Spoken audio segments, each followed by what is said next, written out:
Mahigit sa 10,000 benepisyaryo mula sa Central Luzon nabigyan ng tulong mula sa iba't ibang ahensya ng gobyerno. May ulat si Joan Punsoy.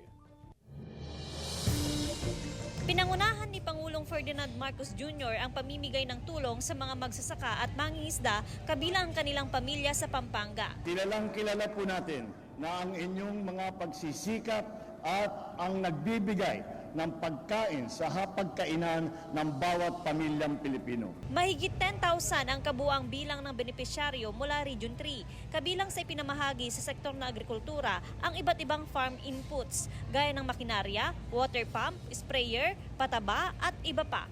Bukod sa DA, namahagi rin ng assistance ang iba pang national agencies, kabilang ang DSWD, TESDA, DOLE at BFAR. Mahigit 313 million pesos ang inilaang pondo para sa iba't ibang assistance mula sa iba't ibang national government agencies. Ilan sa dumalo ang mga magsasakang katutubo o AITA.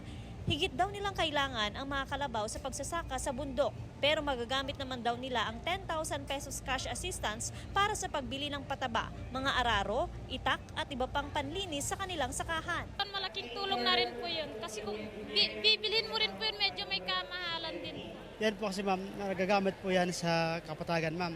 Kaya kami ma'am, sa bundok po talaga kami. Ang pinakakailangan lang po namin is kalabaw, tapos yung gamit po ng asarol, pang-araro yan po yung pinakapangunahin kailangan po namin sa bundok. Naglaan din umano ang gobyerno ng 5 million pesos para sa rehiyon. Gagamitin daw ang pondo upang paghandaan ang magiging epekto ng tag-ulan at iba pang kalamidad. Puspusan din ang paggawa ng mga proyektong infrastruktura para mas mabilis na madala ang mga produkto ng mga magsasaka sa merkado. Central Luzon Link Expressway Phase 1 na mag-uugnay sa kalapit lugar ng Cabanatuan City at Tarlac City ay malapit na pong matapos.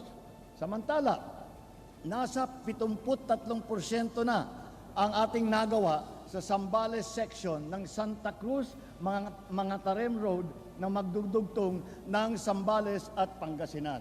Mula Pampanga, kasama si Daryl Peralta, Joan Ponsoy, One North, Central Luzon.